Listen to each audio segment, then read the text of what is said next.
This episode comes to you from Media Package. If your time is precious enough to be a podcast guest, don't you think your content deserves a chance to make maximum impact? Expand your reach? Media Package. Details are in the show notes.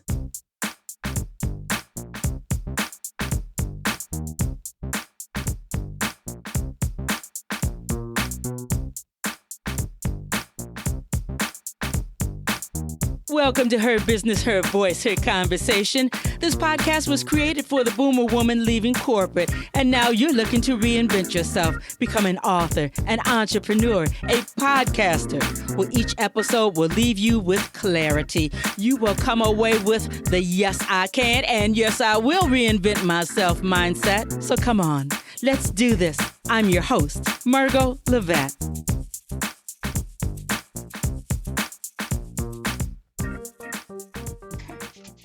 Hello, everybody. Welcome back. Another episode, Her Business, Her Voice, Her Conversation.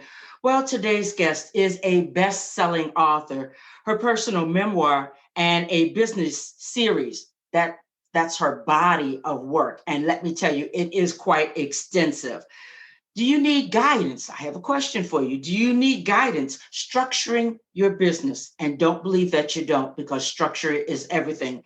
I want you to help me welcome my guest today, Linda Murray Bullard. And she has the knowledge, the experience that you need so that your business is built correctly. So, Linda, thank you for joining me. I'm so happy that you're here. Hello, and hello to your wonderful audience.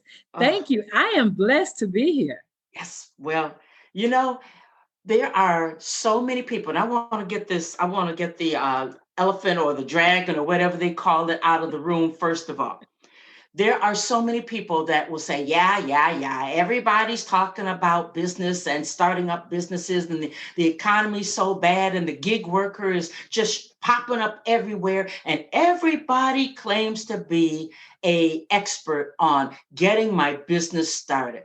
Let me demystify, debunk all those D words right now. You want to stay tuned here because Linda Murray Bullard runs deep. And I always tell people, coming from corporate, check out the paper trail. This lady has a paper trail. She has a social media trail. And that's something very important when you're choosing someone to work with. So I just want to get that out of the way so that people can sit back and relax and say, yeah, I'm listening to a real professional. And we're having this conversation today because I truly believe that it's November. Yes, and I never date stamp any of the shows, but it is November 2020. We all know what this year has been like for the majority. And I propose to everyone, it is not too late to start your business, to build your business correctly. When we look at what's going on in the world of work, the workforce, it's very volatile. It's rebuilding, rebounding on some levels, but for many people, it will never be the same. So Linda's here today to give us some, some insight into building out your business. So Linda, I just wanted to set the record straight so that from this point on, this syllable on, everybody understands that what you're talking about, you know all about it. So why not just open up the discussion, first of all, with business. Why are you interested in business? And you eat, sleep, breathe business. Tell us about that. Yeah, so by this time, you either have heard who won the election or not.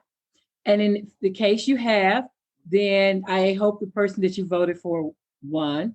In case you have not, then I hope the person that you plan to vote for has won. In any case, it's time to now start working on what your part of the world is. Because a lot of times we get so focused on the national news, the national elections, and we should. I'm not saying that's a bad thing, but what we forget is in our own circumference, in our immediate area, in our town, our city, the commissioners, the mayor, the people in our area, the aldermen, we kind of slack there. And we look to them, though, to take care of us. And as you know, social programs are running dry. And so you have to think about, I love that I went to Africa. This time last year, I was in Douala in Africa. And what I learned is there are no social programs. So if you do not create a business, you do not survive. I mean, Wow. it's very plain, very simple. So the ones who were able to have an entrepreneur spirit and create a business would either create a business where they could hire people in, or they would create a business where they could self-sustain. I mean, it was like life and death. Mm-hmm. And so why create a business? Because you want to have some control over your financial health. Because our financial health is really where our wealth is, right? We talk about our physical health because there's wealth there too. But when you're talking about how you're going to pay your bills, when you're talking about how you're going to make sure that your children are provided for, when you're talking about how you're going to live decently every day and not have to worry about how am I going to pay my rent? How am I going to pay my utilities? Can I afford a car? Can I go this place? Can I go that place? You need to have some self-reliability on how that looks. And so waiting for the government to save us, we are the people we've been waiting on. Mm-hmm. And so we have to be self-sustainable. So you need to think about what do I have that is marketable, that is able to be monetized? Like all of us know something. All of us know something about something, whether you like to cook, whether you like to clean, whether you like to work with electronics, whether you like to talk, right? The podcast, like that's a whole business.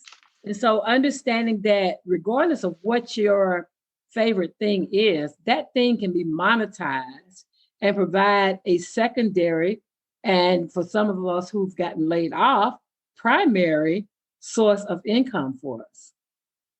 I love the fact that and I'm taking notes even as you speak. I love the fact that you said you went to Africa and you witnessed the fact that there are no social programs. If you get laid off, they just don't exist. So you have to, I would imagine that you grow up with the understanding that I have to be self-sustainable. This is the only way that I know. Here in the States, we've become dependent, some people, on the government, and we feel as though we are entitled.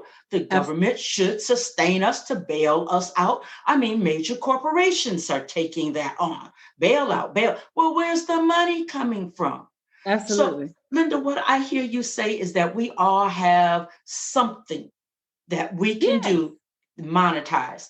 And as you said that, my first thought was, yeah, we do. And guess what? We all are going to buy something also. So it's reciprocal. Absolutely, it is. And that's the thing is, so when you think about the skills and talents that we all have, so I'm a God girl. And so, some of your listeners may be, some of them may not be, but I'm a God girl. And so the Bible tells me that he gave all of us something. Yes. Like he made some teachers, some preachers, right? Some evangelists. He gave all of us a talent. And so the onus is on us to take that talent and use it to serve people. Because if the whole thing about this is not about the money, but it's about the service. Mm-hmm. So being in business means you are the chosen, called person to create a service out of what you have been blessed to have, be it a talent or a skill, be it being able to talk. Like in school, I remember I used to get in trouble because my voice carries. Uh-huh. I mean, my whispers carry. So I have that voice, but I got in trouble with it all the time because, I would hear them say, Murray, your voice, I can hear you. And now today I'm speaking internationally. With that same voice that used to get me in trouble is now getting me blessed. Yes. So it's using the talents you already have, understanding what they are and understanding how to fine tune them and to hone them so that they become a service for you. Because the Bible says that it'll make room for you. Your gifts will make room for you, right? So understanding that, and this is not preaching to you, this is just getting you to understand that we all come with a skill set that we can hone and sharpen and present to the world. In one thing, I mentored under Steve Harvey and his crew for 4 years. And the one thing I learned from Mr. Harvey is that he did one thing. He told jokes. But he found, at that time, he found 8 different ways to monetize telling jokes. Like he did it on The Family Feud. He did it on the other shows, his talk show. He did it on the radio. He did it on, everything else that he was doing, his stand-up routine, all these different things. But he was just basically doing one thing. When we start thinking about entrepreneurship, we think we have to have this big idea. And it's not about the big idea. It's about taking that small idea and doing big things with it. I don't want to break in on you, but that is saying something.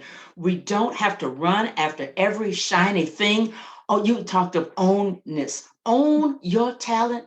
Yes. And don't call it small. You build that thing out and and then you serve it. I also hear you say, as you serve others, that the money's going to come. Absolutely. The money will come. But you learned how to structure that one thing. You watched Steve Harvey structure that one thing. Go ahead, girl. I just had to break in on that. That got good to me. Oh my goodness.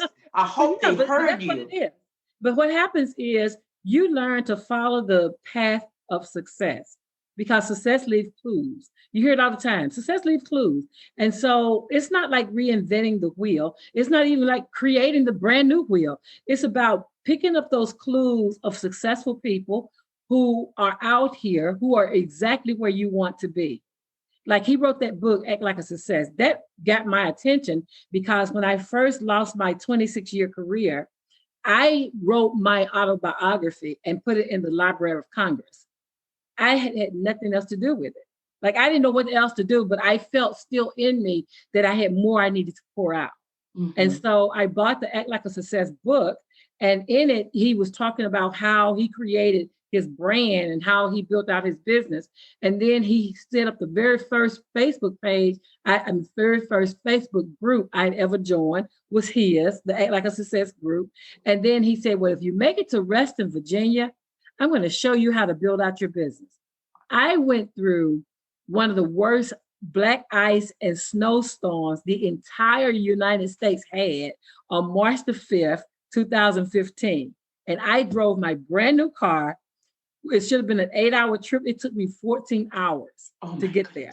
Wow. And there were so many tragedies or vehicles on their sides going up the highway, but I knew I had to be in the room. Like you have to want it as much as you want to breathe. Yes. Because that's the thing about it. This is no play game. Like this is not time to play. There are some people that are serial entrepreneurs, and this is not taken away from them. This is talking about being niche down, laser focused on what you're going to do in this world and putting every effort that you have, your very being, into becoming that thing. And so understanding that it takes sacrifice, it takes commitment on that level. When I was doing a training session the other day, and I showed my students the car, what it looked like when I got to Reston, Virginia. I said, if you don't have that type of tenacity, that type of dedication, that you would take your brand new car and go 14 miles through all that black ice and snow, and it looked like a train wreck. I mean, really, just covered with salt and ice and everything. You probably need to hang up now. And I had some people to hang up because this is a faith walk. Yes. And if you don't have that, then don't jump out here because it cannot be about the money. It has to be about the service. Yes. Because the money will come, but the money will come in time. Yes. But it's a faith walk. Entrepreneurship is a faith walk. And so if you don't have that level of faith, then you're out here spinning your wheels. You'll spend a lot of money, get started, be happy for a little while. And as soon as the funding stops coming, you will close your doors. You You won't be able to make the pivot because there is a pivot that goes with this, and is knowing when to make it and then how to make it. Yes. I invest in myself to hang out with Mr. Harvey. I invest in the coaches that he introduced me to. I'm still connected. Like, this is what, 6 years, 5 years later, I'm still connected with the coaches that I had in his program. Mm-hmm. So it's understanding that you have to invest in your time. You have to invest in your success. A lot of us want free information. And the free information is fine when you're first starting. So I'm not going to knock that. There's a lot of free information out there that we don't even use. But the free information is fine to get started. But you will not capitalize off free information. No, no. There's no way. I'm glad that you said that, because everybody wants to Google. Everybody and you know, I differ. I hear what you're saying, but for myself, I didn't trust free information starting out. I had to go headlong in investing in myself so that I would be held accountable, so that I knew that my foundation was built correctly. Yeah. So then that leads me into what you literally do. You said you were in a training session the other day. Tell us about how you actually, people can work with you and know that they can build a rock solid business and they're going to be okay.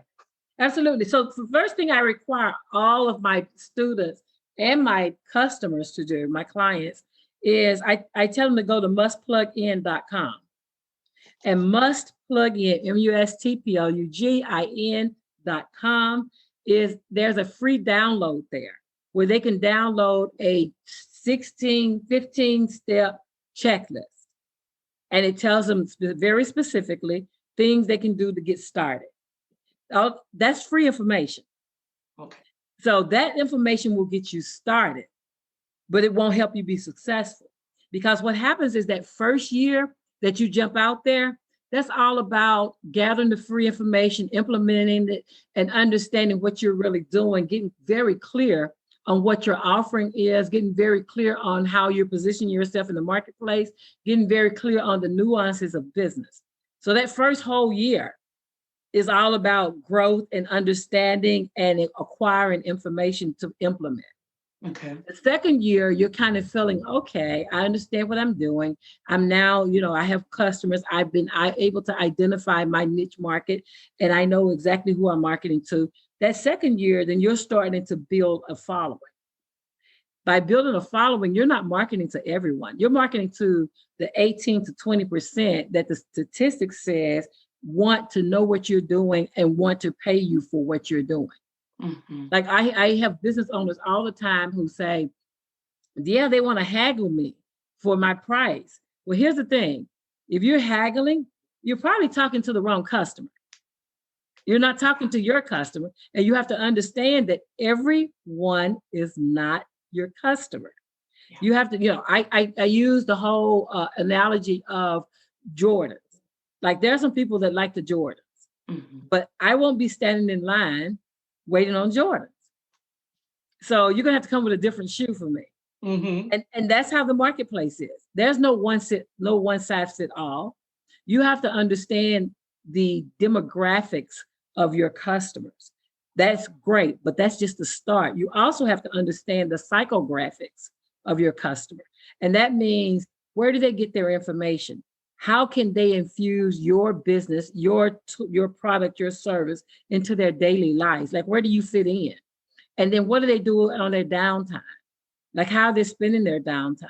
You have to understand them intimately in order to market to them. Because what happens is, we've seen it being done by the drug company. When they are trying to sell us a drug, they don't tell us about what these pills are going to do to us. They tell us, you are pain and suffering. You are having stomach cramps. You are, they talk to the pain points. And if you're going to market to your niche audience, you're going to have to talk about their pain points, because what happens is, just like the author of The Rack and the Shotgun, when people hear the shotgun rack, the people who know what a shotgun is know to get down. They know to duck. They know it's something about to pop off. I need to pay attention. So the people who know that sound, they know exactly what that sound is, and they start looking around and saying, okay, my next move is down. But people who don't know what that sound is, they can hear it all day. It may frustrate them as far as noisy, but they don't understand the impact of, okay, something is about to pop off. Mm-hmm. And so they're still standing up looking around. Whereas the people who know, okay, something's about to happen, I'm on the floor. That's the difference. Is when you're marketing to 100% of everybody out there, 80% of them don't even know what you're saying, don't even want to hear it, are going to haggle you for your prices, are going to be high maintenance customers. Like those people are not who you are marketing to. And you don't even know it because you're trying to get everybody to come see you. You don't understand that you need to be niched down. I have a friend up in Virginia, and he said, Linda, the riches are in the niches. Yes. So if you can understand how to niche down and how to find that targeted customer who wants to know, like, and trust you, who want to pay you the price that you're willing to put out there, because you, first of all, you're adding value to their entire life, not just trying to sell them a product. Yes. So understanding what that's like and understanding who you're talking to will help you become successful, because there are people looking for your services. But if you're marketing to the right people, the wrong people, if you're marketing to the wrong people, the right people will never find you. And that whole, if I build it, they will come, that only worked in that movie. Boy, did I find that to be so the very first year. You're right. You're right. Yeah. You spoke of psychographics, demographics. Is there one way and I know that that is a very large subject. Is there one way in particular that by that second year, a person can really hone in and really, besides just taking a poll, or maybe taking a poll is the best way? How do you really hone in on the demographics and psychographics of your avatar, of your listener, of your customer?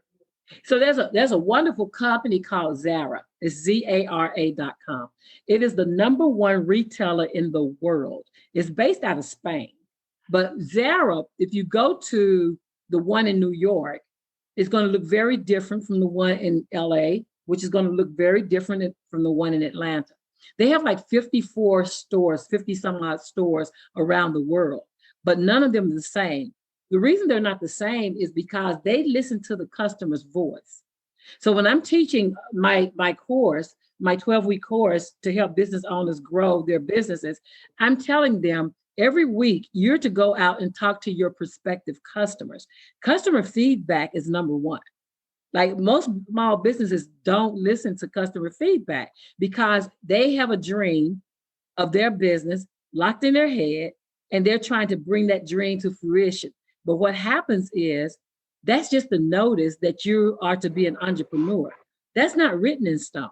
So you must be flexible enough to listen to the customer's voice. And you do that by asking them questions. Go ahead and do that poll. Go ahead and I have had students to stand outside of a Walmart and they can take questions, do surveys. You know, try to get to the people who you think in your head you're going to serve. And what you'll learn is whether you're on the right path or not, but you'll also learn that, oh, well, I'm completely off base, that what I think is not what they're willing to pay for.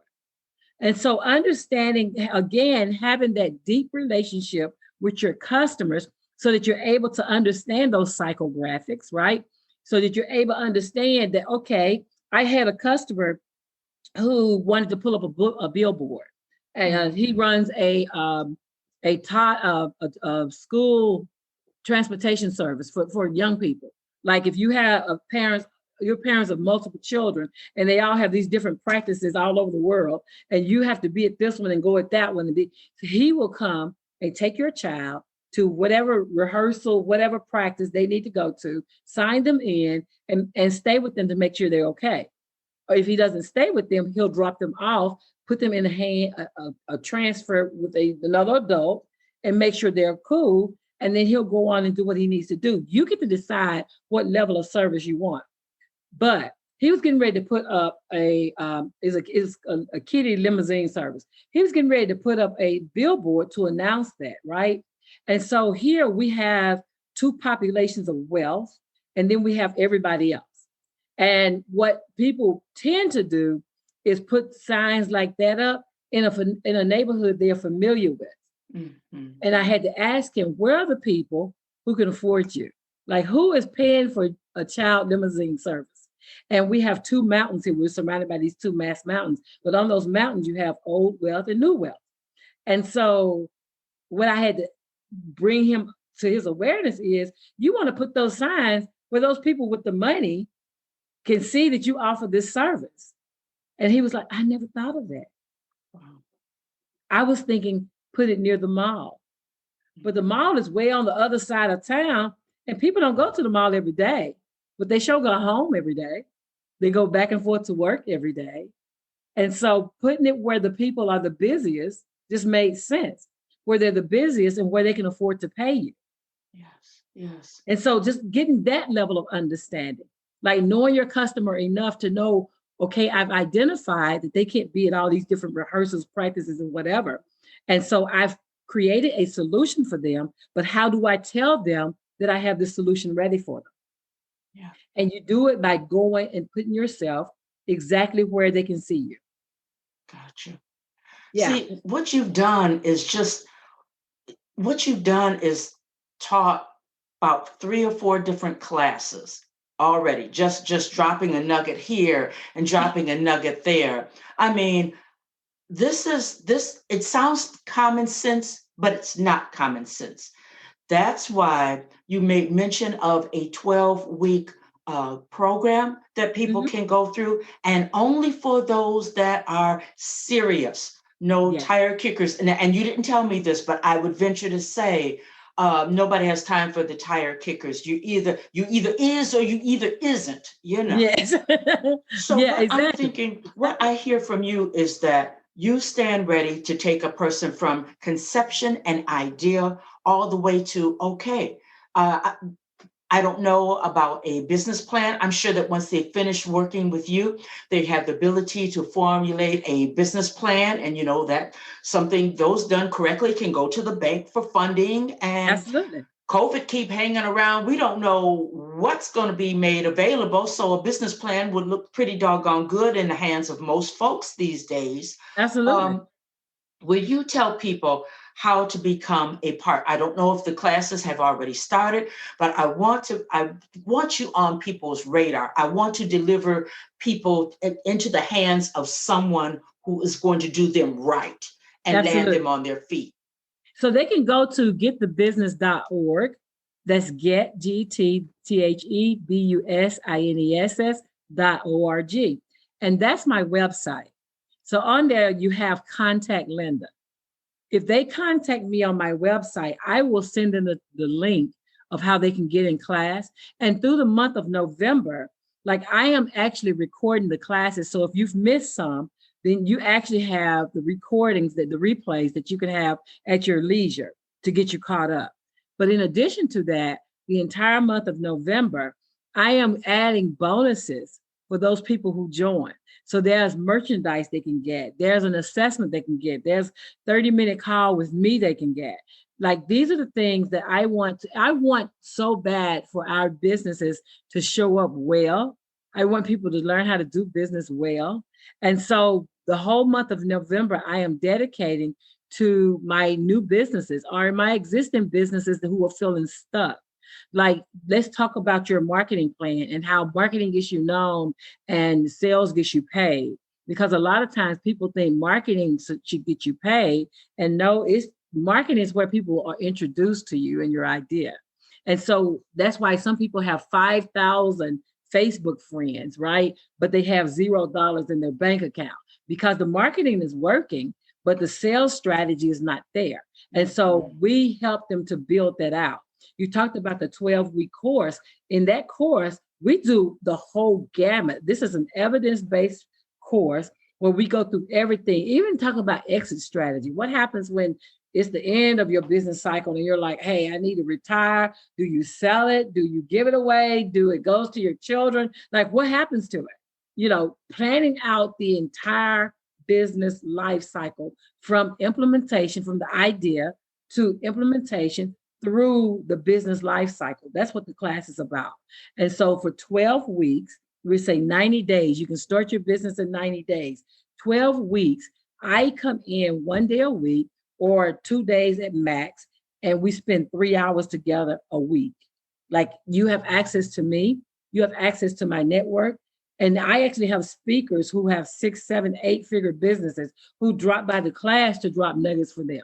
So you actually build your network up from the ground up, from your idea to implementation, to trying to find the funding, to trying to find your resources, whatever that looks like. Each individual in the class is giving A1 my attention. And my network is vast. It is a global network. So you get, regardless of what you're doing, I have somebody who can bring you up. It starts with the must plug in. It can go to the book. So I have a book on Amazon. It's called Building Your Own Business series. It's BYOB, Getting Started 101. So I have the book out there. If you're a person that likes to be independent in your learning, then I have the book available for you as well. So that's the second phase. So you get the checklist, work the checklist, get the book off Amazon. And I tell you what, because these are your people, because of these are being your people, if they send me an email to info@lsmbbusinesssolutions.com, I'll send them the book for $10.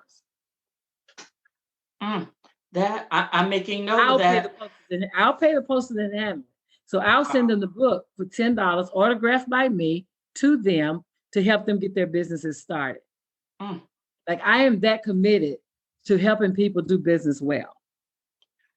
That, Linda, is generous over the moon. This type of thing tells the men from the boys. It tells the tire kickers, the unfit and twos, to those that are really going to, they're redeeming the time, they're answering the call that's inside of them. Linda has made it very, very easy for you to step up now. So by the time we get this episode out, we will be in November, but no worries, because she's already pre-recorded these episodes so that you can play catch up. And I love the fact that you don't just let a person come on in and, oh, well, listen to the videos and go on your way and call me in the morning.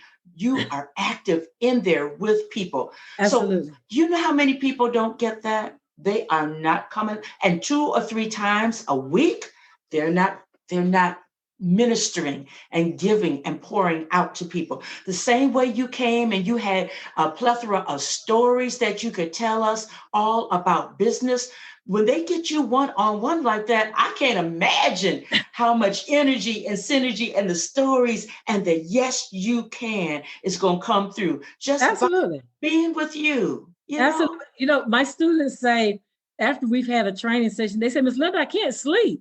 So my brain is racing with these ideas that you've been planning, and I just can't sleep. I've had husbands and wives to go home after our class and have class. Yeah. They said, before we can go to bed, we have to download this stuff you've taught us, because we have to put it down and actually wake up in the next morning, putting it in action, because that's what it's about, right? It's about putting it in action, because we can say we want, and we can be information hoarders, and we love, it makes us feel good when we're doing it.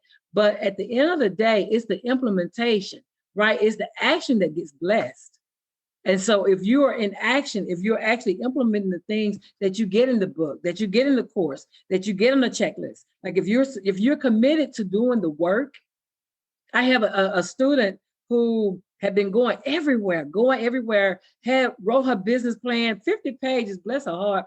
She wrote it herself, but she was committed to the process. She wrote a business plan. She went and got her mentor. They went over the business plan, and she kept getting denials in funding.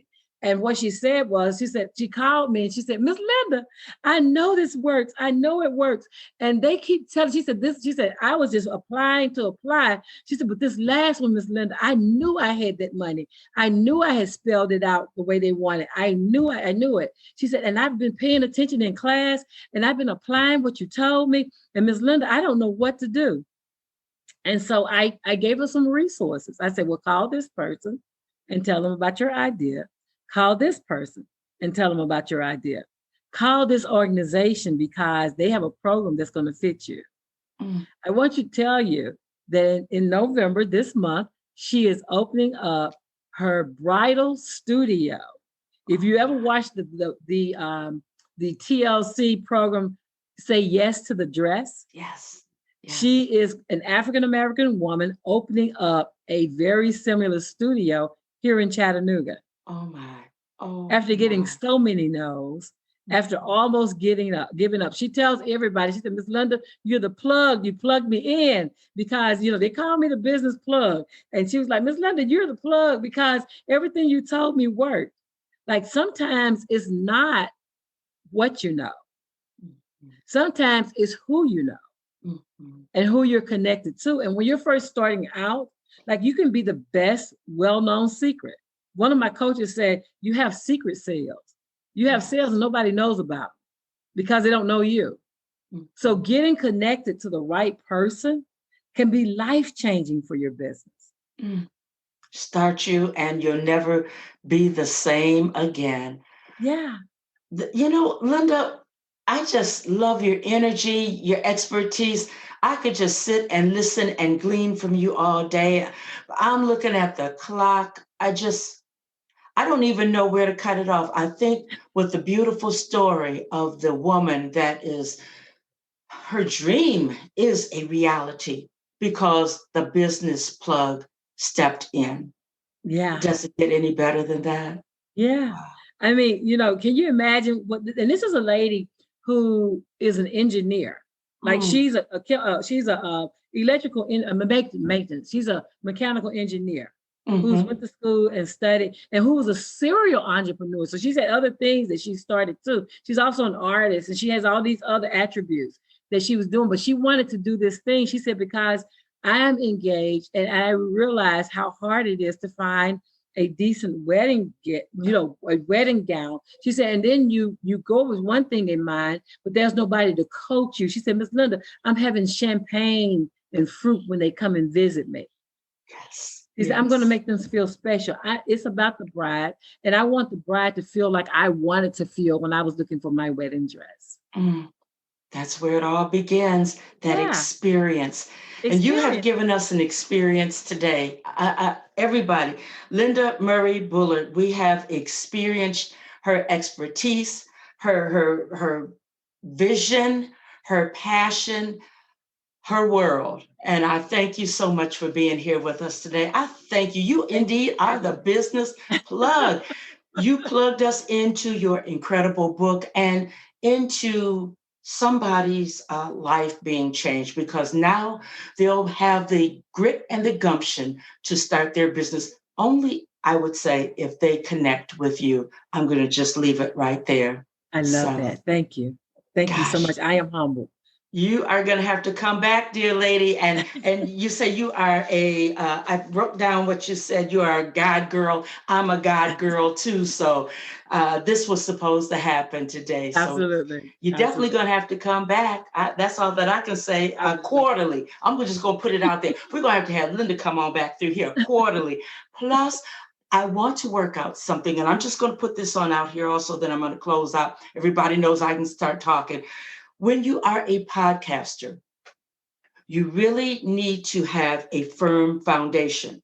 But podcasting is a business. So I really want to begin to start sending people over to become a part of your 12-week course, because when you have your structure in place as far as your podcast and you have your business structure, then things can start happening on a really big level. I just feel that. That's the piece that I can't bring to people, but now I have connections with the business plug. And that's how business is done.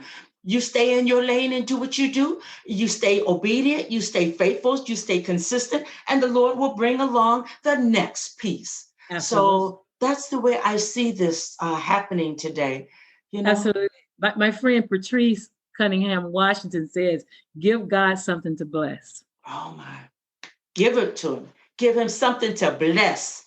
Yes. Well, now see, we're just going to have to come on and just have a conversation about giving, serving, and getting in blessing position. That's another story. Oh my, I feel us coming on. I thank you, everybody, for listening, for giving us your ear. I always tell people you have to listen more than one time because truly, Linda gave us nugget upon nugget and information. You may say, I heard that before, but it's no accident that you heard it again today. It's no accident that you are here and ready to build. It's no accident that your back is against the wall and now you have to build. You have to become an entrepreneur. That gig that you were doing passively, it now has to sustain you. So now the missing piece is right here before you. Linda Murray Bullard. She's right here before you. So that's all I'm going to say about that. I'll be back next week with a brand new episode right here. Her business, her voice, her conversation. Share these conversations out. They will enhance and change your life. All right. Amen. All right. Bye-bye, everybody. Bye. See you later. Thanks, Linda. Thank you all for having me. This episode is supported by Podcast Academy Online.com. Learn to podcast at your pace, built for adults and busy entrepreneurs. Podcast Academy Online.com.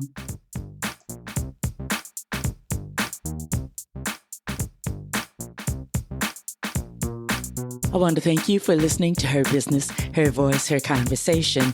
Couple of things that I want you to do right now. Go to my website, pick up a copy of Her Business, Her Voice, Her Reinvention, how I went from game show hopping to international show host, author, and speaker in 1 year. Number 2, please freely listen to each and every episode. Share them out with your family, friends, the men in your lives. And then number 3, get in contact with me, one of the experts that have been on the show, because I want to make sure that you reinvent yourself. I'll be back next week with a brand new episode here on Her Business, Her Voice, Her Conversation.